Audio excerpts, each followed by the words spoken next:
माँ बाप का इकलौता बेटा था, जिस कारण वो उनका लाडला था। इकलौता होने के कारण बचपन से ही नरेश की हर ख्वाहिश पूरी की जाती थी।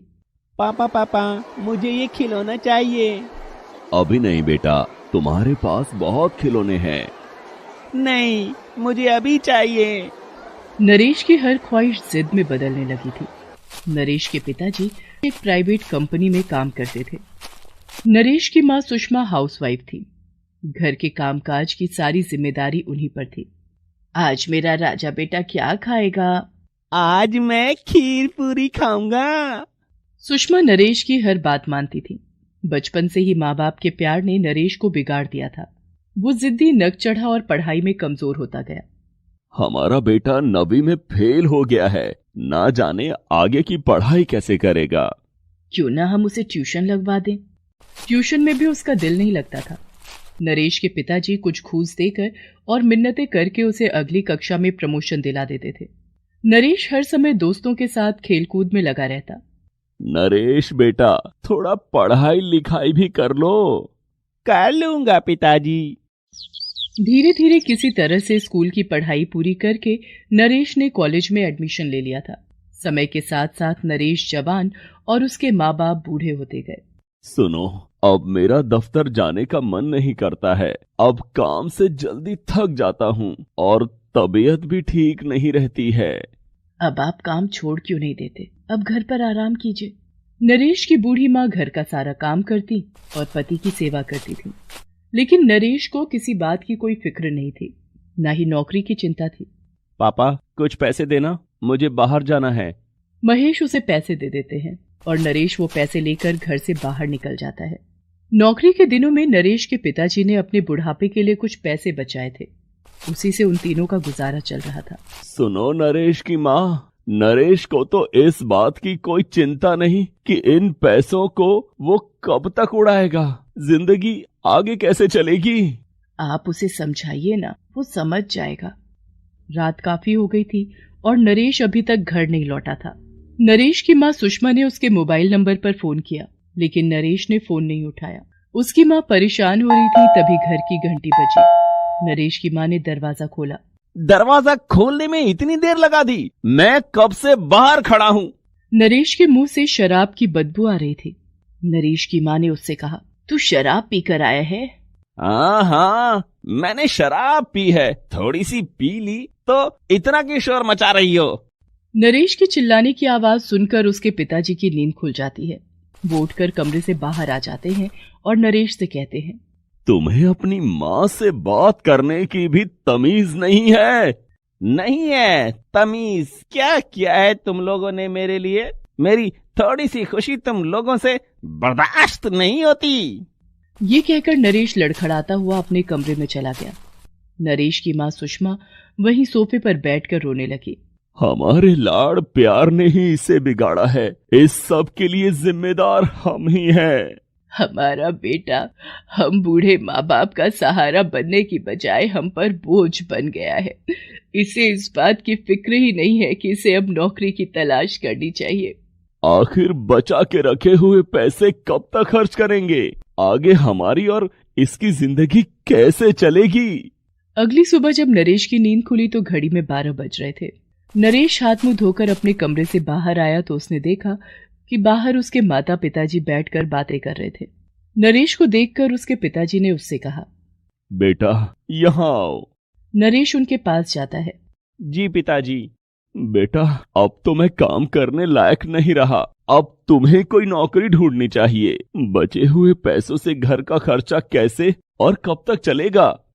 ये सुनते ही नरेश गुस्से में आ गया और अपने पिताजी पर चीखते हुए बोला, क्या कहा? नौकरी? मुझसे नहीं होगी ये नौकरी। मैं किसी की जी हुजूरी नहीं कर सकता। तो क्या सोचा है? जिंदगी कैसे जियोगे? मेरे पैसों से सारी जिंदगी अय्याशी नहीं कर पाओगे। ये पैसे बहुत ही जल्दी खत्म हो जाएंगे। मुझे कुछ नहीं पता। मुझसे नहीं होगी ये नौकरी वाकरी। एक रात नरेश शराब के नशे में धुत होकर घर लौटा।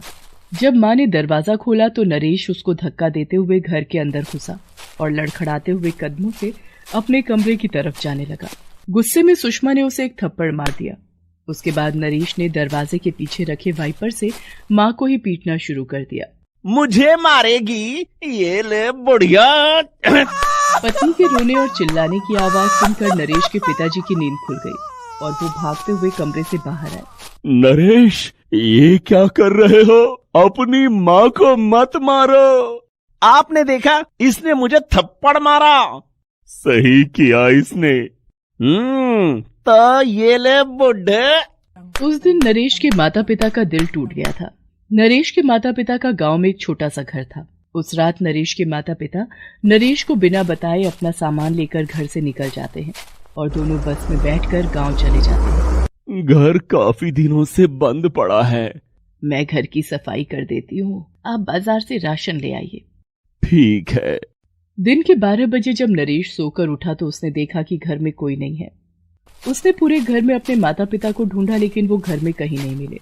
नरेश को अब चिंता होने लगी कि वो अपने रोजमर्रा के खर्चे जो वो अपने पिता से लेता था वो किससे लेगा। हेलो यार, मुझे कुछ पैसे उधार चाहिए। तू फिक्र मत कर, मैं थोड़े दिनों में वापस कर दूंगा। हाँ ठीक है, ले ले, तू तो यार है मेरा। यार मोनू, कुछ पैसे उधार दे दे। हाँ ले ले भाई, घर आजा, दे दूंगा। दोस्तों से उधार मांगकर नरेश बहुत परेशान हो गया। उसे अब कोई खाने को पूछने वाला भी नहीं था। नरेश के दोस्तों ने उसे उधार दिए हुए पैसे वापस मांगने शुरू कर दिए थे। यार, तू मेरे पैसे कब लौटाएगा? बहुत दिन हो गए, अब मेरे पैसे वापस कर दे। मेरे पैसे दे दे यार, मुझे इस वक्त पैसों की बहुत जरूरत है। मम्मी की तबीयत खराब है, डॉक्टर को दिखाना है। हाँ यार, दे दूंगा। पैसों की तंगी से परेशान नरेश के पास अब नौकरी करने के अलावा कोई दूसरा रास्ता नहीं था। नौकरी की तलाश में निकले नरेश को काफी दिनों की मशक्कत के बाद एक प्राइवेट कंपनी में कम सैलरी की नौकरी मिली। नरेश रोज ऑफिस जाता, लेकिन वो अपने माता पिता को बहुत याद कर रहा था। एक शाम वो ऑफिस का काम खत्म करके घर की तरफ जा रहा था।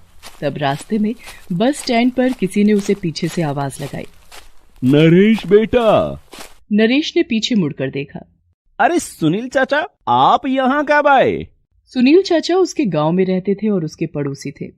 अरे बेटा नरेश, तुम भैया भाभी के साथ गांव नहीं आए? क्या माँ पापा गांव में हैं? हाँ, वो दोनों कुछ महीने पहले ही गांव आए हैं। नरेश सुनील चाचा को अपने घर ले आता है। सुनील चाचा, आप यहाँ रहिए और मैं गांव जा रहा हूँ। मम्मी पापा को लेकर आऊंगा।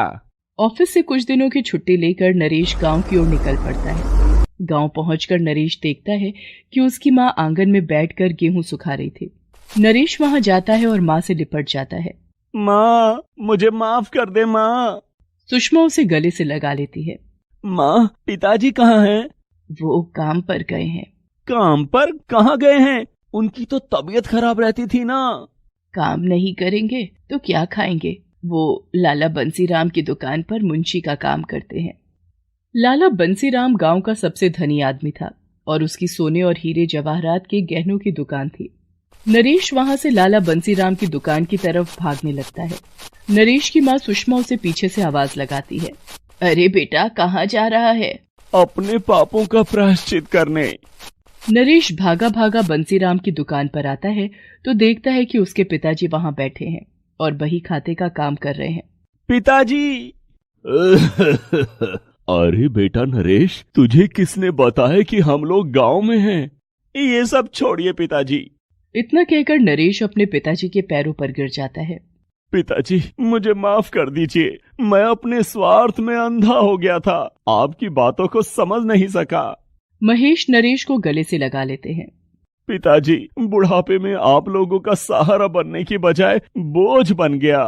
कोई बात नहीं बेटा, देर आए दुरुस्त आए। पिताजी, आप और माँ मेरे साथ शहर चलिए। मेरी नौकरी लग गई है और आप दोनों वहीं रहेंगे। आप दोनों के बिना मैं वहां नहीं रह सकता हूँ। लेकिन सेठ बंसीराम का काम? पिताजी, अब आपको काम करने की जरूरत नहीं है। मुझे मेरे पापों का प्रायश्चित करना है। अगले दिन तीनों शहर आ जाते हैं। पिताजी, तैयार हो जाइए, आज आपको डॉक्टर से दिखाने के लिए जाना है। ठीक है बेटा। माँ, अब आपको घर का काम करने की कोई जरूरत नहीं है। क्यों, हमारे लिए बहू ला रहा है क्या?